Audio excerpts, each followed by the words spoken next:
Hi, and welcome to Hypothetically Intentional, where we ask the question, what if we set intentions with everything we do? I'm your host, Michelle Albers, and today I have Owen Hunt, aka Bootsy Greenwood, which I can't say without moving my body at least a little for some reason. And I'm really excited about this particular podcast, specifically, partially because Spoons, who I trust and has been on the podcast, anytime Spoons tells me something is something I should check out, I'm like, I'm in, I'm all in. I don't even have to ask any more questions. So welcome, Owen slash Bootsy. Thanks for having me, Michelle. I'm honored to be here, and at the recommendation of Spoons, I'm actually speaking with her later today. So I'm Ah, really beautiful. excited, awesome person, and really happy to be connected. Beautiful. So I asked you earlier if you'd be open to setting the intention for our podcast today, and you said yes. So I No let's do it. way, Jose. There's no way I'm I'm out. comfortable. No, definitely so. Let's do it. All right. What What intention is do it? you have for us?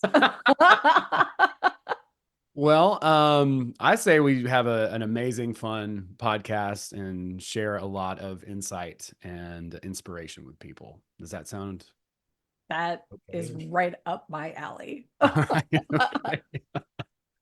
Because yeah, I don't want this. I don't want to be. I want to have a good time and I want to enjoy it, and I want people to take something from it. So it's a good Yeah, use of time, win-wins all around. exactly. I love that you brought up, and I mean, having fun. Like, because I think that's such an important part of life that like sometimes when life is lifing, we forget. Mhm.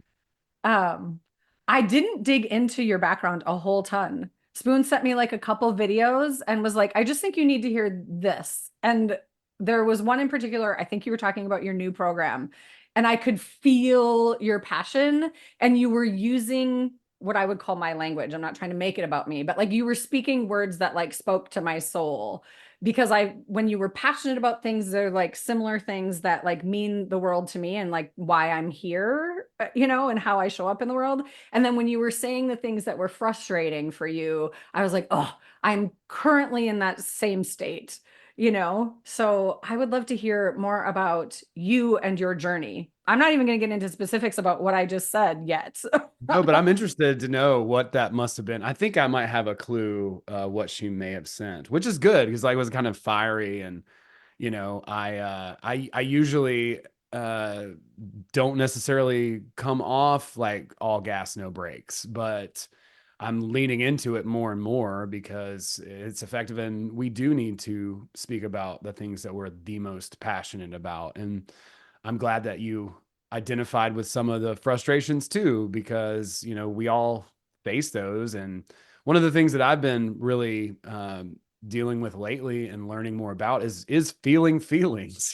Like maybe as a man, but like a lot of us men, we tend to bottle those up. But I've found that it's not about, like, my friend Todd actually says this, so I don't want to like not give credit, but it's like he's like, I don't necessarily want to feel better. I just want to open up and feel more.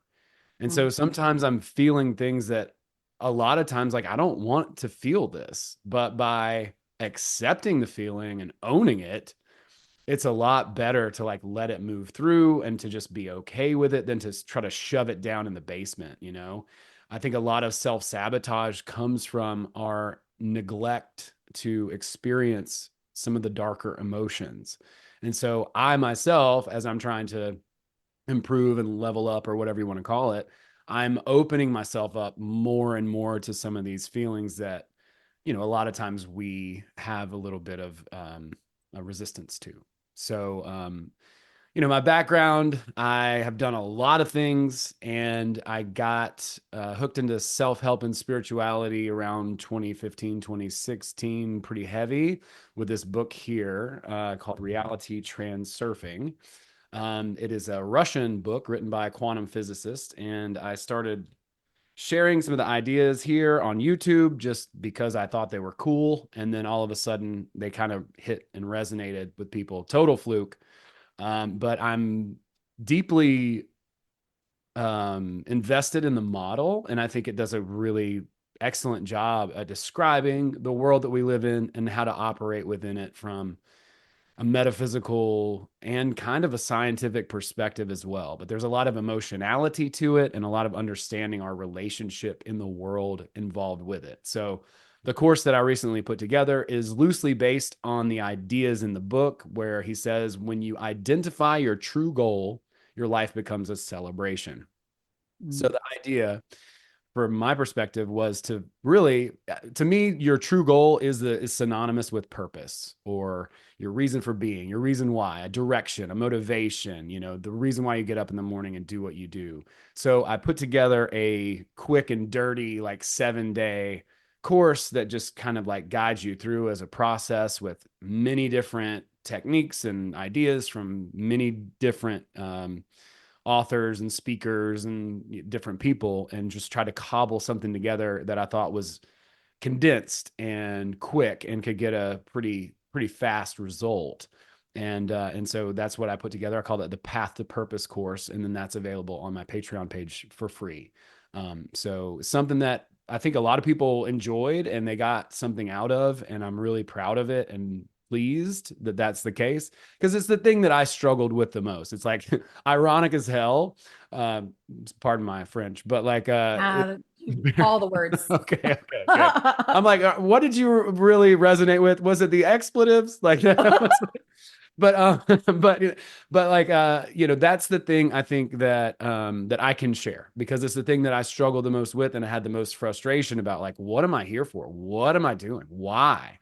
And ironically, it becomes helping people discover that for themselves. Oh, I think those are the best people to hold the space for people. And maybe that's not a fair assessment, but in my experience, the people that have helped me the most are people who can see my pain through their own lens, so to speak.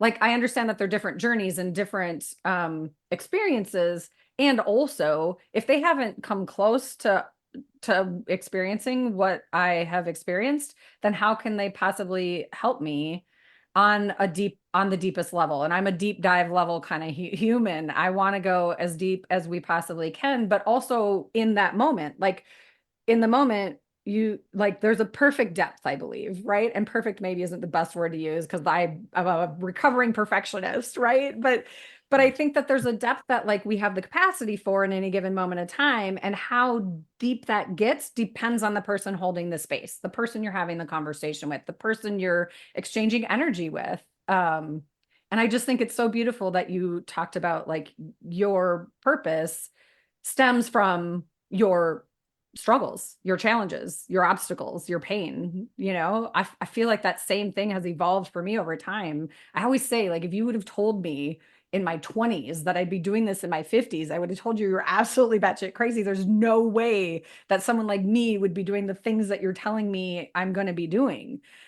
But the struggle and the challenges and the overcomes and the joys and the pains and all of the journey of going from there to here has led me here to soften. To It's interesting that you talked about feelings, because you were like, I blocked them, and for me it was like I didn't want to feel the way I was feeling anymore. I felt a lot, and I was angry and I was sad and I was unlovable. I was all these things that I was telling myself, and I was just tired of feeling this way. And I needed a way out. And the only way out is through. And that's basically what you said. It's like you got to just be in it so you can move through it, so you can evolve.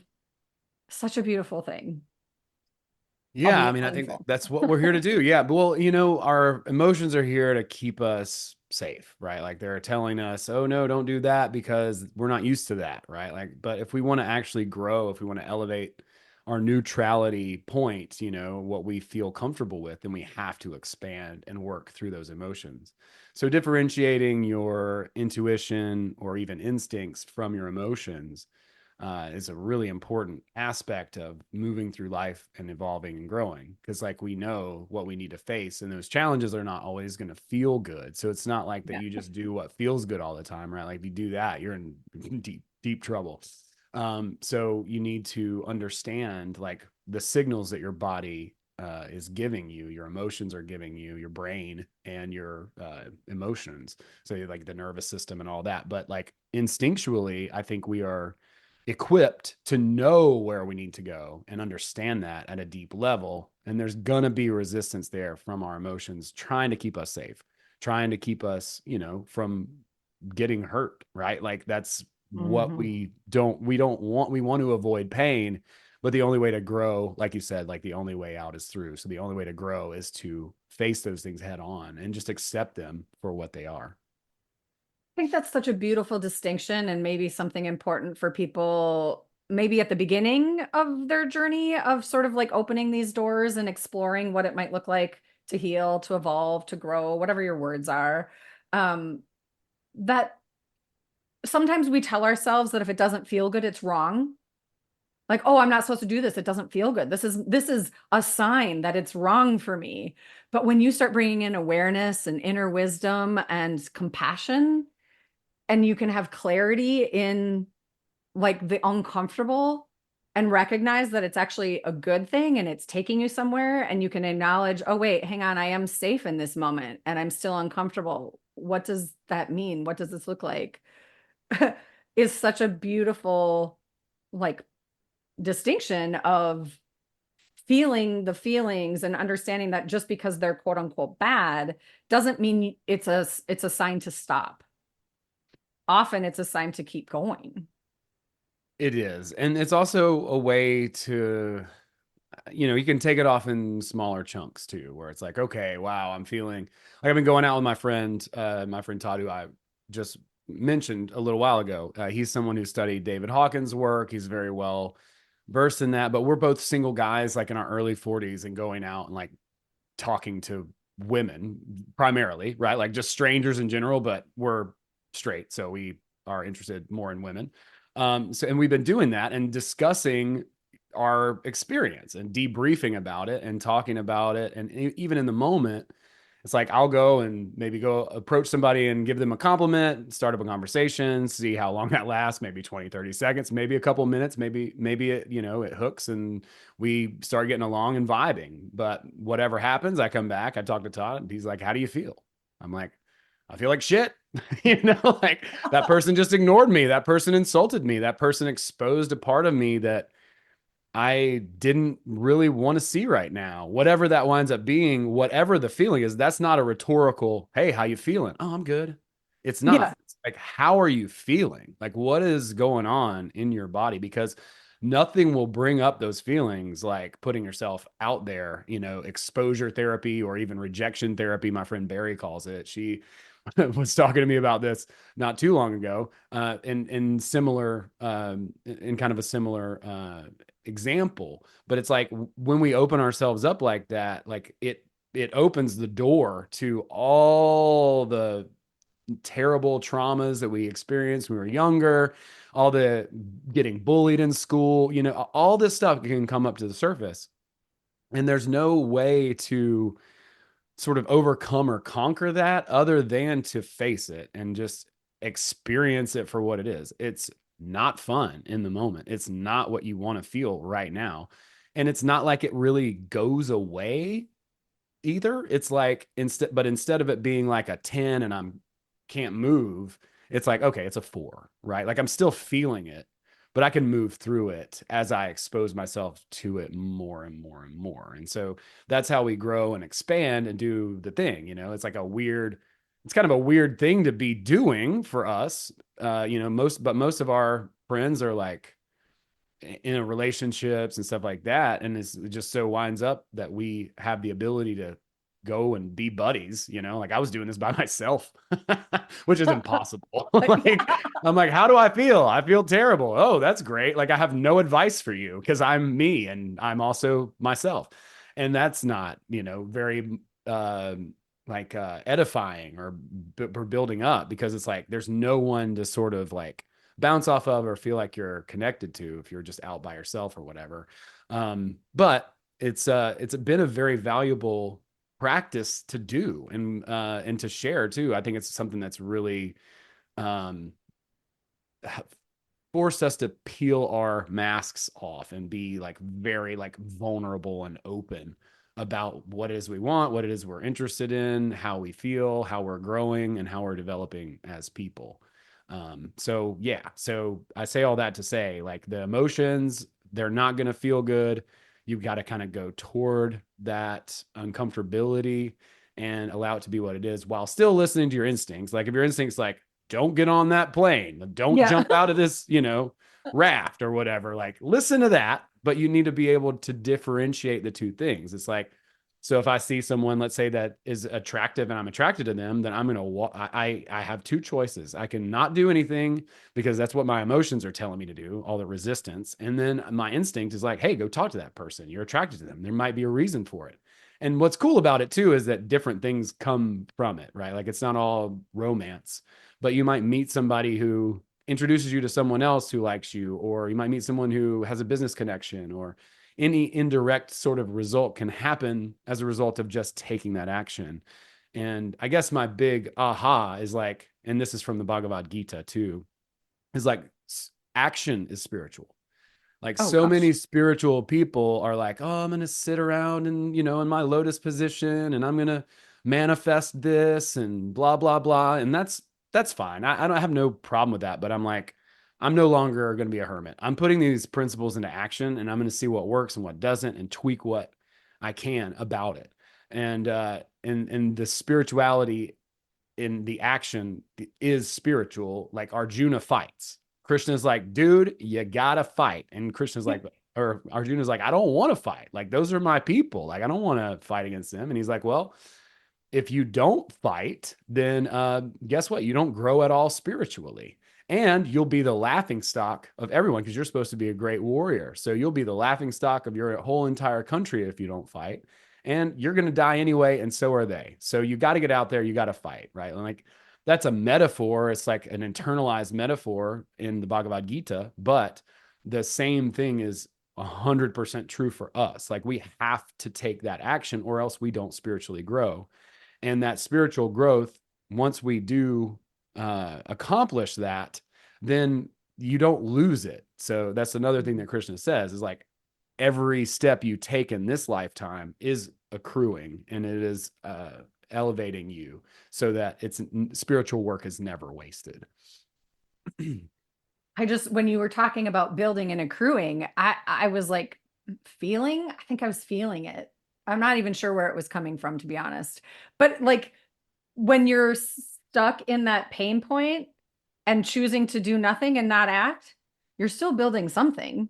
You're building to the same state, and it probably amplifies. You know what I Mm-hmm. mean?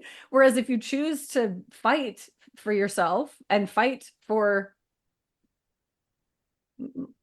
the best and highest good. I don't know. That's like, I can't find like the dropped in word that I'm looking for in that moment, but like, to see, to evolve, to grow, to offer the possibility that there's a different perspective than the one you've been hanging on to so tight.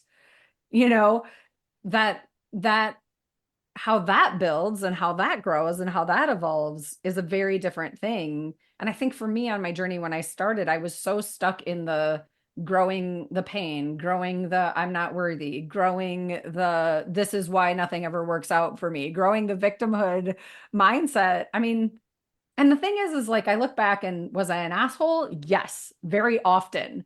But I didn't come across as a miserable human, I don't think. I had a happy go lucky girl inside of me. She just, was covering up all the pain for a long, long time. And now I feel like it's like, I mean, on any given moment, I might just start crying if we're having a deep conversation. And I don't try and hide it anymore. Like, if I have a visceral response or an emotional response, I'm just going to let it flow, and that's okay. Whereas like before, I feel like I had all these walls built up around my heart and my emotions, and the only one I allowed myself to really feel was like anger. I just got mad and frustrated. And those walls, as I took them down, created discomfort, but also freedom eventually. It just took time to understand what that comfort and discomfort was actually offering me and how to navigate it. And it was, for me, it was finding people who could guide me and help me understand it. Like you were talking about, like doing it alone, it's still your same voice. It's you, it's your old stories, it's the things that you haven't held yourself accountable yet because you haven't been able to see it because no one's like shined a light in that corner of your being that you couldn't get to on your own. And then you have your friend Todd who can say, "Hey, hang on, I've noticed this thing," who then reveals something for you. And then, like, you can choose to either be like, "Yeah, screw that, I'm not looking," like, "Fuck this shit, I'm out." Or you can be like, "Oh, holy crap, that's super uncomfortable. I feel really vulnerable right now. What do I want to do with that? And where do I go from here?" And sometimes the answer is, I don't know. you know? Yeah, I mean, I think just acknowledging it is huge, right? Like that's one thing that we can do in the moment. It's like if I'm talking to someone and I'm like, man, I just feel uncomfortable right now. I don't know what to say. You can say, if you don't know what to say, you can say that you don't know what to say. And Yeah. that's okay. It's like, it's fine. And to allow that to just come up to the surface and own it for what it is. Like, I'm nervous. I don't feel weird. I feel weird. I'm a perfectionist, a recovering perfectionist too, which is weird because I can be so sloppy about some things. Me But then too. other things, I'm like, no, this has to be exactly perfect, which is never going to get that result, that attitude. So it's funny. But it's like when I'm in an interaction, it's like I have to have the perfect comeback thing to say, right? Like this is in my mind that if I don't keep the conversation going, the person's bored or they're not entertained or they're not engaged with what I'm talking about. And that all the responsibility seems to fall on me.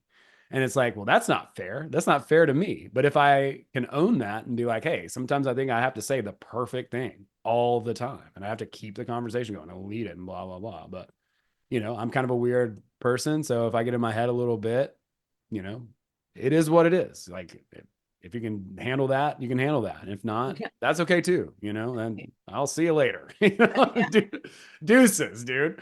But it also through that you can kind of build momentum and emotionally like start to build on top of those good emotions over time by like allowing the other stuff to kind of come through.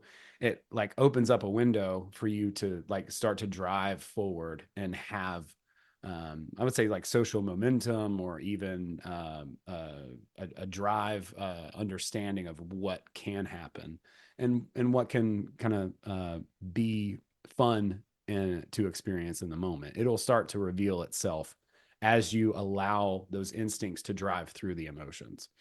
Mm. So how long I'm finding myself in this moment super fascinated by you talking about how you didn't used to feel your emotions. And I'm thinking about the male perspective specifically and how now you're opening to it and working within that and being in it. Do you have mm, like consistent fears that come up when you allow it, or like stories that come in when you're in that discomfort of emotion? Or is it really just a dance it's different music every time? I don't, that's a weird question, but No, does I it mean, make it is sense? different every time. Like things come up all the time, things that I forgot about, like, insecurities a lot, mostly that. Insecurity is a huge motivator for a lot of people, a lot of men specifically. Like you talk to fighters, you talk to people who have accomplished a lot. A lot of times what's driving them is their insecurity. And, just being exposed, I guess, is like a fear that we kind of all carry. It's like, oh no, I don't want people to know who I really am. I've got to put this mask on and be perfect. That's my sort of trope that I continue to get to kind of face. But there are a lot of new things that come up in every moment. Some people just ignore you if you speak to them. Other people can be very rude. Some people are passive aggressive, and it really doesn't have anything to do with you for the most part. Like it has more to do with them. But there was a couple of weeks ago, there was someone that I was talking to, and my friend was kind of bragging on me and saying all this stuff about how awesome I am, and I do this and that, and blah blah blah. And I was just like being super humble about it. And then the way I was doing it was kind of like disqualifying the compliments and stuff like that. And the Mm. girl looked over at me. She's like, "Do you not believe in yourself?" And it was like, "Ooh!" Like it hit me in the gut. Like I was like, I lost my breath for a second because it's like, well, you know what? To be honest with you, sometimes I don't believe in myself. Like depending on what the thing is. Like if you said, "Hey, solve this," Sudoku puzzle, I'd be like, "Well, I'm screwed." You know what I mean? Like I'm not going to be able to do this. I don't know how. So sometimes the truth is no, I don't. And I find it that sometimes I do too. There are things that I feel, very competent at, but certainly not everything. So like, do I believe in myself? Yeah, but I find it that it's almost sometimes easier for me to believe in other people than it is even myself. And I think that's probably something that other people see too. Like the scariest and like worst thing is when everyone's like cheering for you and they're like, yeah, you got this. And then you just eat shit, like Yeah. that. Yeah. That's the most like frustrating and scariest outcome. But even in that, like owning that, and just and being like, well, swing and a miss, you know what I Yeah. mean?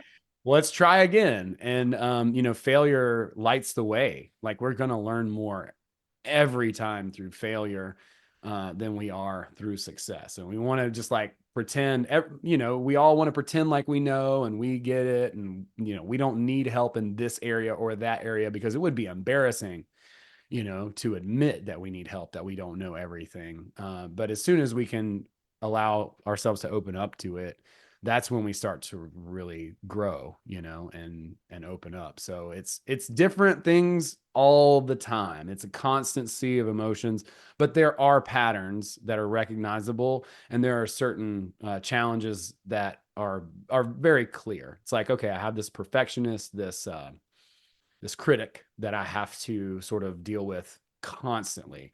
So, my challenge is to not necessarily put the gas all the way down sometimes, but to let go completely and entirely of the brake.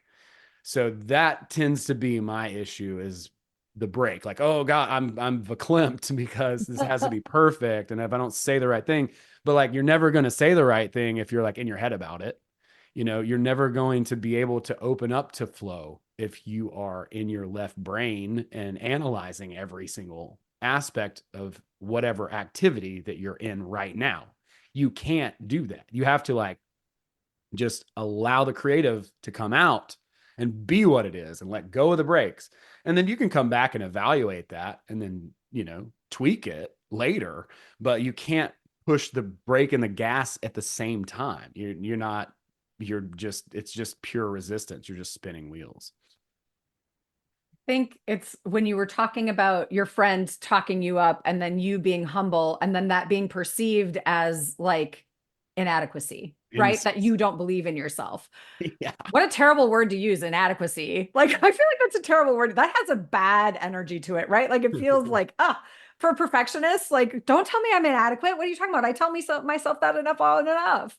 But like their perspective, because I think here's the thing about perfectionism. When you're talking to someone, what's perfect for that human? You don't know until you've engaged with them enough, because perfect is different for everyone. Like you and I to have a conversation, what might feel perfect to me would be different than what would feel perfect to Spoons, for example. And without knowing that, which is where I'm coming to this place of just be who you are in that moment, as in the best way you can possibly be. And then, because I think I lived a lot of my life accepting people or inviting people that weren't actually meant for me, simply because I was trying to fit into a box or trying to fit into like what I thought was perfect. But then what I did is I found the quote unquote wrong, like I was missing out on opportunities to find people that were meant to connect with, that it wouldn't maybe have been a perfect conversation, but it would have been just messy enough, to Absolutely. inspire each other and to build that growth and to connect in a way that actually like led us somewhere versus like taking us to a place that's a distraction to get us from what we were actually, where we were actually meant to go on some level. So I think that's fascinating because I find over time, I didn't used to be a confident person. And now I feel pretty dang confident. Like I don't feel confident all the time, but I've learned to like take those bricks down and discover who I am. And I turns out I kind of like me. you know, turns out I like who I am. And sometimes that comes across as like confident and makes people uncomfortable, but I don't understand that that's how it's being perceived unless we have the time to go further and have a conversation later after we get to know each other better. And I'm like, oh God, I didn't even know I was coming across that way. Interesting that you perceived it that way. I was actually feeling the complete opposite of what you felt in that moment. How Mm. fascinating is that? I just find it so incredibly, like, the perfectionism thing for me is something that I've been kind of looking at a lot lately because it was what kept me stopped. I didn't do a podcast because of perfectionism. I didn't record videos because of perfectionism. I didn't, when I first started, I started in Thai massage. I wouldn't do certain things that I was called to do with a client because I was afraid of hurting them. And perfect me didn't want them to run away. I needed them to like me and like my skills, just so twisted and dumb. But it was where I was when I started. And then over time, you just start to learn and evolve and grow and understand like, I'm not for everyone. Everyone's not for me. That's Yep. okay. And the other thing I discovered is, and this is a thing that I'm working with currently because it's really helpful for me, and I don't know where it'll land for you, but for me, I've learned on a couple different occasions that like what I think was perfect, if I actually like let go of that and just allow it to be divinely guided, it goes beyond what I could have even imagined. Where I'm like, wow, my perfect is human. And divine has this whole other thing that could be the outcome that's so much better than I could have even ever dreamed. And I didn't even think it was possible because I don't understand that we get to be human and divine is a whole lot of play in this that leads me to places that I wouldn't have found on my own. That's my perspective. No, I couldn't agree more. Yeah, we're this weird like paradox of Yeah. animal God, It's Yeah. strange, bizarre. It And is weird. so it's a lot to resolve and it's a lot to, experience and try to understand. And I mean, even before you resolve it, you have to like, you know, notice it. Yeah. and then you got to integrate it and so yeah, I mean, none of us are perfect, but it's kind of funny how we try to present ourselves sometimes that way, or at least I do. I can only speak from Mhm. my own experience, and that's the thing. It's not that I'm a perfectionist. I'm not at all. I'm like slapdash and half-ass 90% of the time. But for whatever reason, I think that people need to perceive me as perfect, and that's been my issue that I need to deal with to be able to allow myself off those brakes, and just let the Mhm. gas, and the gas, like I said, the gas doesn't have to go all the way down. I don't have to be this like insane version of myself that's like way, way, way too much. But there's no reason for me to be pushing the gas and the brakes at the same time. This is literally doing nothing. I'm like, Other start, than stop, draining your start, energy. stop, start, stop. Yeah, exactly. Just draining my energy is just a block. So, Yeah, that's amazing. Um, It's funny. I was talking to Spoons, was that yesterday? And I was saying, I know this is going to sound weird. And I was like, you know what? I'm not even going to say that because I know we have enough conversations. Nothing sounds weird anymore. We get how we tick. And I'm curious how you'll perceive this. But I was saying to her, I go, like he was so passionate in that video I listened to. And it's like, and it's interesting that we're talking about emotions. I go, I swear I can feel his heart chakra from here. Because she was saying how, like, one of the things that like made her feel uncomfortable about me was that my heart chakra was so open. I had so much love and I was so wide open, and she just wasn't used to like feeling that, let alone receiving it. And I wasn't forcing it. It's just how I showed up. I'm like, yeah, and I don't really reel that in. I just sort of, it just is how I tick and it works for me. And I go, but like he's in Georgia and I'm in Minnesota, and I swear I can feel this dude's heart chakra. Like he just lives from that place of love. Like you genuinely want to help people. You genuinely want like the vibration of the world to continually evolve for the best. And I don't know, it felt palpable to me. And I was like, maybe it's just in my head because I know have speak and think very highly of him. And maybe it's coming through you, but I don't think so. I just feel like I know you, even though I don't know you. I'm not claiming to know you. We're literally just meeting now. But energetically, I'm like, damn, this guy feels good. Like he feels like he's in my language, as the words I'm using today. My language, you're my language. It feels like a familiar energy that feels comfortable to me. I mean, I'll take that. And that is my intention, 100%. And in fact, it was probably even more of a focus of mine a few years ago. And we have to develop our energy and work on it. It's not like I've had random people be like, "You have great energy." I'm like, "Thanks. I've been working on it like very fucking hard." You know what I mean? Like very hard. Like a lot. But yeah, I think that's something too that so attention is an amplifier. So it's like Mhm. whatever it is that we focus our attention on, it grows. That's the whole saying where attention goes, energy flows. And so one of the things that I learned many, many years ago, especially when it comes to like gratitude, I would just wake up in bed. I need to be more intentional about this. Even now, but like I would just wake up in bed, think about someone. It could be my grandfather who's passed, or like a dog that I love, or what. It doesn't matter. Just whatever can spark that love, that feeling. And then the more you focus on that, the more it's expanding, the more it's growing. So it's really about putting that focus onto what it is that you want to experience. And then when those other emotions they come up, then allow them to come up and face them, but it's really easy too to like get caught up into those too. Like yesterday, I'm like, oh God, I got to do these taxes. There's all this stuff that I got to stress out about. And the more I focus on how stressed I am, the more stressed I get, right? Like so Yeah.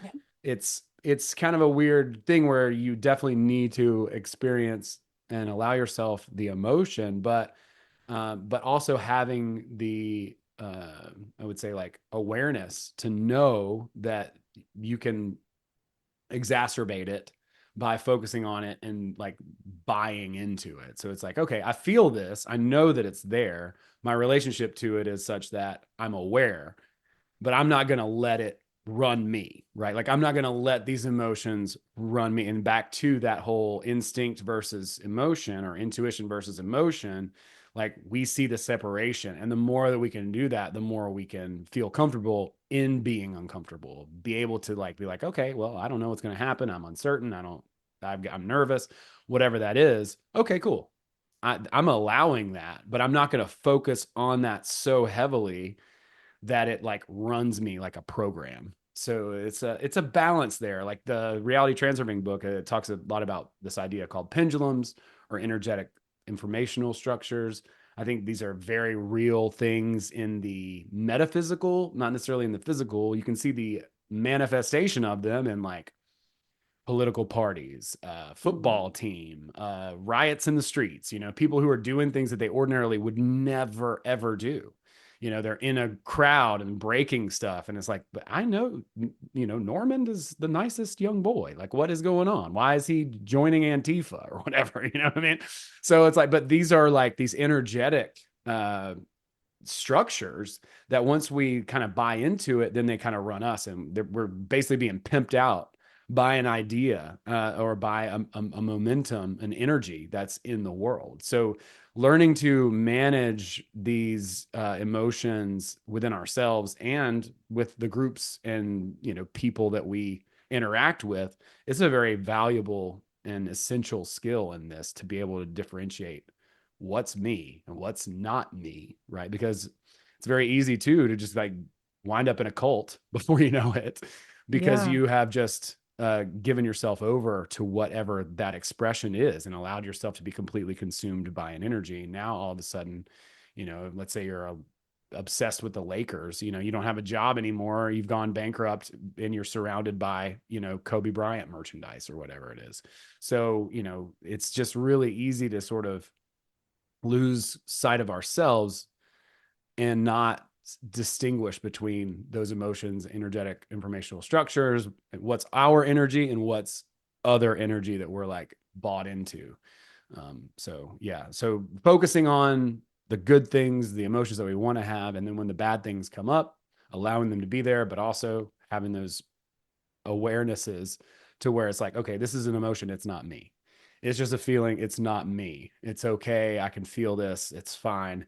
And then learning to embrace all the different states without like completely buying into it, and then learning to use your attention to like pump up the good states and be like, okay, well, it's like when I am out and we're dancing, like bumping up in the levels of consciousness, feeling better. All of a sudden, great vibe, great aura. People are just like drawn to you. They start to come to you because you're in such a great mood. So those things are very real too. Yeah, I loved how you're talking about changing your relationship or, an awareness. I mean, I think so much of what we're talking about today is simply just taking a look and having some awareness. And how do I want to show up? Which parts of me are at the forefront? What's the loudest voice in the room? The room being me. Which part of me is the loudest right now? And what does it need? Is this a state, that needs something? Is this a state that I encourage and invite and I want to pull forward? Like what is it and where is it coming from? And having an awareness around that is so powerful. And I think one of the most impactful things that I learned over time and I'm still learning. I mean, it's never ending, lifelong learner, seeker. I don't believe I'll ever be done. And I love that, is changing my relationship to so many different things, changing my relationship to fear, changing my relationship to, my emotional state and what that might mean for me. I had so many things like dictated as truth that didn't have to be true. They were just true because I said they were true or I believed them to be true. And then realizing like, oh, fear it tells me something and it doesn't have to stop me. Sometimes it stops me because I'm safe because it stops me. And sometimes it stops me because I'm terrified of the evolution that's on its way if I choose to step into this thing or try this thing or ask that question or go talk to that human or reach out to a perfect stranger simply because a friend I trust said, "Hey, you guys need to talk. I feel like you two could offer something great in the world." I don't know what that looks like, but I feel like you two show up in ways that complement and amplify the best parts of yourselves. And I'm like, that's a big statement. And she maybe didn't say it in exactly that way, Spoons, but she definitely gave me that vibe of, I don't know why, but I just know. I'm like, cool. Okay. Yeah. Sending a message right now, Yeah, yeah. No, yeah, I love that. Like those are some of the best, and we don't sometimes know why. Like there's all the indirect results from actions that we take. And like, this again from the Bhagavad Gita, like karma yoga and taking action without worrying about the results, just taking the action, just doing the thing. It's like I could have also been like, no, you know Yeah. what I mean? But you still did the thing. You know what I mean? It's like Yeah. in that moment when I feel compelled to go and speak to this person or whatever, it's like they may be super rude. It may be a terrible interaction, but I did it. And I celebrate that. Like, right? Like I did the thing. That's what matters. None of the actual results actually matter. That's for the universe to figure out. That has nothing to Yeah. do with us. It's like I'm going to sit down, I'm going to do my writing, I'm going to do my chores, I'm going to do whatever it is, my to-dos, I'm going to knock those things out. And of course, I want the direct result that I'm going for, but I'm going to take the action, focus on the action, and then celebrate completion of the action and not the result itself, and not get stuck or hung up on the result, because again, that puts us back in that like that left brain, like Oh, critical, logical, part of our brain. So not really the best place to take action from either, because like right. people can tell that you want an outcome, and that's what neediness is. Yeah. Right. I love that you connected celebration with action, period. It stops there. I mean, I'm not saying it stops there. There's no more work to do. I'm just saying the action itself is the thing we get to celebrate. The fact that you chose it, you chose to do it. You took that step, you did that action that takes you somewhere that took you on a journey from point A to point B. Where you go from there is another action and celebrating those actions. I think we spend so much time, like you said, in logical brain and in analyzation and in beating ourselves up and in wondering the what ifs and the oh no's and, oh, they're thinking this horrible thing of me. And, whether any of that is true, the action itself is to be celebrated.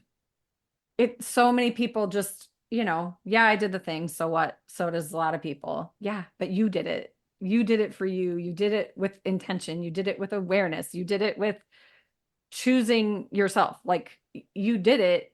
And in choosing that, you chose, I don't know, a better vibration. Like these words are hard for me because I feel like there aren't adequate words to like describe what it is we're talking about. I think it's hard to talk about because I don't super love like, I mean, I guess I don't know why, because we are changing our vibration higher, lower. I'm not, I guess the thing I want to avoid is a comparison journey where it's like, this is better than this. It's like where I was in my 20s was where I was, and it was where I needed to be at that time or where I was as a result of my actions or inactions.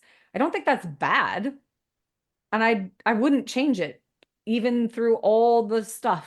there's stuff, you know? Um, and where I am now feels more free, feels more joyful, feels more connected to humans that amplify the good in my life. And that feels better today. Like I feel better today than I felt then, but that doesn't make then less than. No, not at all. No, it's not a comparison in that way, like this versus that. Like Yeah. that's why they say don't judge, right? Like, cause like Yeah. judgment is not like assessment. That's not the same thing, but it's like the Right. versus part, right? Like where it's like this dualistic thing is created when I'm like, oh, this person's better than that person, or this set was better than that set, right? Like that's what creates like the imbalance. And Hmm. so like just being like, well, this could be better, blah, blah, blah, blah, blah. This, this person's this type of person, that's not an inaccurate assessment. But if you say I'm better than this person or I'm worse than this person because I do this and they do that, well, then now you've created an imbalance. That's the problem with judgment. So like Yeah. that will always have to balance itself out because it's a comparison thing. So just saying like, hey, this was the thing, this is what happened. That's just observing what happened. That's not a judgment at all. That's completely different than what you would experience uh, where when you do a comparison. So yeah, absolutely. It's just like, hey, I'm in this state right now. Like anger isn't Yeah. better or worse really than guilt or shame. I would rather be in anger. It's higher on the scale, but it's not better or worse. It's just like those shame emotions, the feelings are going to come up. The guilt is going to come up. You just have to learn how to deal with that. Like, and then anger is going to come up. You just have to like learn to deal with that. Do we want to be there? Not really. I'd rather be in joy. I'd rather be in Yeah. love, like, Yeah. but it's not always going to be like that. And that's okay too. Like all those emotions are useful and we Yes. have them for a reason, right? Like we can leverage that. I can leverage anger and actively use that to bump myself up into higher states if I'm not projecting it onto someone else, right? Like that anger is for me and my own frustration to deal with. Like, how can I use this anger to, to push and propel myself forward? And then you get into a higher state, which is not better. I mean, it's more enjoyable, but Yeah. like at the same time, it's not that no one's there all the time. It just doesn't work that way. No, and they all exist within us, all at the same time. It's again, which one's the loudest one in the room and how can it help you? How can it support you? What message does it have? Anger, yeah, for me, anger is a driver for Mm-hmm. sure. It's Um, very motivating. Absolutely. mhm. Yeah. And that's why it's where it is on the scale because it's like right before pride and then that goes right into courage. So it's like you kind of this is my thought loops on it is like I get into anger and then I'm mad. I'm kind of like mad at the world. And then I'm like, okay, well, why can't I have this? They have it, like they did this and why don't I? And so I'm like, okay, well, now what can I do? So now I've bumped myself into courage. And I'm like, okay, well, now it's time to take some action because clearly I missed something or didn't do something. So now that's bumped me up into the green part, the heart part of the scale of David Hawkins' consciousness map. And then all of a sudden, like now I'm taking action and that courage can lead into like a flow state. So yeah, it's just about learning it and figuring out how to leverage those states. Yeah. That's beautiful. So tell me a little bit more about your program. I'm kind of circling into like I want to make sure people know how to find you and all of that. But also, is your program like a ongoing thing that people can access at any time and it's like a self-study deal, or do you like run this on like in increments, or is it done? So right now it's open. It's open. It's free on Patreon. I wanted to provide something that people could do anytime. So, it's supposed to be like 7 days, but you don't have to do the 7 days in succession, right? But like it's like a 10-minute or less video and then an exercise for 20, maybe 30 minutes a day. So each one of those is kind of like giving you some information, some feedback that you can do and then you can start to notice the patterns and basically write a purpose statement for your life or a goal statement for your life. And then that is for you to put yourself in like the proper direction, start moving toward that goal. Because, like he says in the book, when you find your true goal, it turns your life into a celebration. It's not when you accomplish the goal, it's Mhm. when you discover the goal. So I want to help people discover the goal so that they can get on their path to their, purpose. And so that's why it's called that. And it's an evergreen program. You can take it anytime.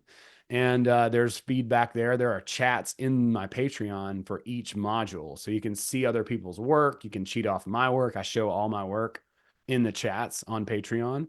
And then from there, if you want to like work with me deeper and like put your purpose into action, you can hop on a call. We can talk about coaching and all that kind of stuff. I don't have a proper offer right now, but I'm working on some. But yeah, I wanted to provide something absolutely free for people to be able to do, and it's ongoing. I'm not going to take it down. I don't think, ever. I might switch it. I might go to another platform or something, but it's something that I want to have as an offer for anybody. And then there's some other stuff on Patreon too. Like I've got some stand-up clips, and I've got some other podcasts. I try to do like a podcast, like a short podcast every week, 10, 20 minutes, just like some insightful stuff, things that can be helpful. There's lots of materials and stuff on that Patreon page that people can check out. So from there, yeah, there's a lot of ways to go further, because like identifying your purpose, right? Like that's huge. But we can continue that into whatever it is that you want to do. Like you're building a personal brand or creating a different type of brand, or doing some sort of an offer, a call to action, whatever that winds up being, and incorporate that into your life, your day to day. If you work for a company and you're trying to push them forward, then that's definitely something that can be implemented. So one of the big distinctions in the course is, what is the difference between your purpose and your role or function, because they're different. Mhm. It's Yeah. so easy to ego identify and be like, I'm a nurse, I'm a, lab tech, I'm a garbage man, I'm a dishwasher, right? Like those are not your purpose. Those are functions or roles in society, but that's not your purpose. So like my purpose, for instance, very generalized and maybe sounds cheesy to people. I don't care. But it's like just to bring people joy. So that's the first layer or level. And then we can build on that too, because I mean, my God, this this is like a lifestyle. It's not a one and done, but like there's essence, there's all these other components to who we are at a deep, deep level. But just understanding that purpose, right? Like I can infuse that purpose into whatever role or function. So if I'm doing stand up on stage, I know why I'm there. I'm there to make people laugh and bring people joy. That's it. If I'm in the grocery store and I'm in line and it's super long and people are stressed out, well, I can bring people joy while we stand in line and wait and suffer together at Kroger or whatever that winds up being. So it's like it's a way to sort of infuse who you are in whatever container you find yourself in. And then obviously you want to find the proper role or function in society that works for you. And that is part of it too. We talk about ikigai, which is an ancient Japanese, you know, uh, model that kind of helps to understand a little bit deeper what you might be able to contribute to society. Because like purpose is really about other people, right? Like it should be win-win. Like it's something that you are going to enjoy yourself, but it should be bringing something to the world that is of value also. So that's kind of the focus, and to find and make a statement about that could be very simple. I've had people like have all kinds of different purposes to beautify the earth, to awaken people's souls, like whatever that, like why to build community. A lot of those things kind of come up, and then there's more beyond that for sure. And so, that's why I offer to work with people individually as well beyond it. But yeah, I just want to be able to give that insight and information and those tools to as many people as can benefit from them. So that's my sort of goal and gift. So I'm trying to give that out and then just like let it be what it is. People can go through that course as soon as they find it, in however much time it takes. They don't have to do it in a week. They could do it in a month. In fact, it's probably cool to take a day and like consider Mm. some of the exercises, because they're kind of intense. And I remember when I first got into self-help, I thought I was just going to journal one time and figure everything out. And it's like, this is a process that's pretty ongoing. Like you're going to peel layers and peel layers and peel layers. But you're not going to get all the answers all at once, and like it's, I get it. Like, it's like everyone wants a magic pill, Yeah. that would be great. We'd all love that. But unfortunately, that's just not how the process unfolds. So do they search Owen Hunt or Bootsy Greenwood? If you search Bootsy Greenwood, I will come immediately up. If you search Owen Hunt, it'll be a little bit further down because there's a guy who's a character on a show called Grey's Anatomy named Owen Hunt, or that's the character's name on the Oh, show. that's funny. So that's kind of a problem. But it is what it is. So Bootsy Greenwood's my stripper name. That's how you derive that is it's the first pet you ever had in the street you grew up on. So we had a cat named Bootsy. I grew up on Greenwood uh, Drive or whatever, and so that's why Bootsy Greenwood. And so it's a lot easier to remember. There's a lot of Owen Hunts out there too than myself, Sure. but I do come up on a Google search. I checked the other day just to see. I was like, because I mostly haven't, but now I do come up. But if you look up Bootsy Greenwood, it's much easier. And then the course is available on Patreon. It's patreon.com/Bootsy Greenwood. Okay. And that should come right up. And then my YouTube channel is the same name. My website's bootsygreenwood.com. So you scroll down a little bit and it's like, hey, check out the course, click this button, and then you go to the course. And so, things should be pretty easy to find. If you go to Instagram, my Instagram bio, that has the links in it. My Facebook bio has the link in it. So everything should be Beautiful. pretty easy to find. I've tried to make it to where, people are directed to the proper places through the proper channels. So. Perfect. That's amazing. Oh, I love it. Any last little tidbits you want to fling out there before we wrap it up today? First of all, this has been amazing. Thank you. And thank you to Spoons. Shout out to Spoons because, I'm yeah. excited to chat with her here in about an hour. I'm going to go Yeah. for a quick run and then get ready to chat with her. So Nice. yeah, I don't really have anything other than, yeah, I mean, I think our intention, we fulfilled the intention that we set. So I'm happy for that. And then I just Me too. encourage people to discover themselves. If they can like find some information that I have put together useful, great. If they find it from somewhere else, great.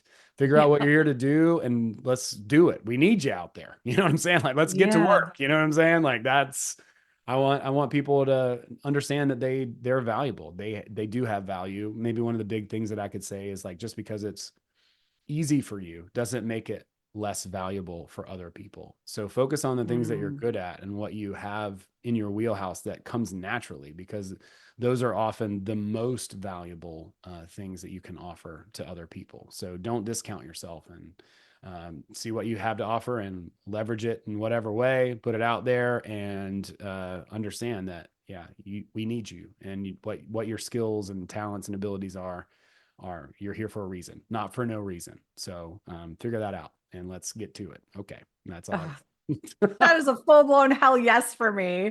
Like everything you just said, I'm like, oh, again, so good. So good, so aligned, so powerful. I love what you said about ease. Like ease, just because it's easy doesn't mean it's not valuable. Holy crap. Like if people, oh, I used to say I make life so much harder than it has to be. And it's like so many of us do. Ah, that's such a beautiful last little paragraph there, I'm going to say. So thank you for your time today. I really appreciate it. I look forward to whatever comes next. I suspect this is not the last time we will speak. And I appreciate you very much. All right. I appreciate you. Thank you for having me. It's been a pleasure and an honor. Thanks so much. All right, that's it. Bye. Be you every day.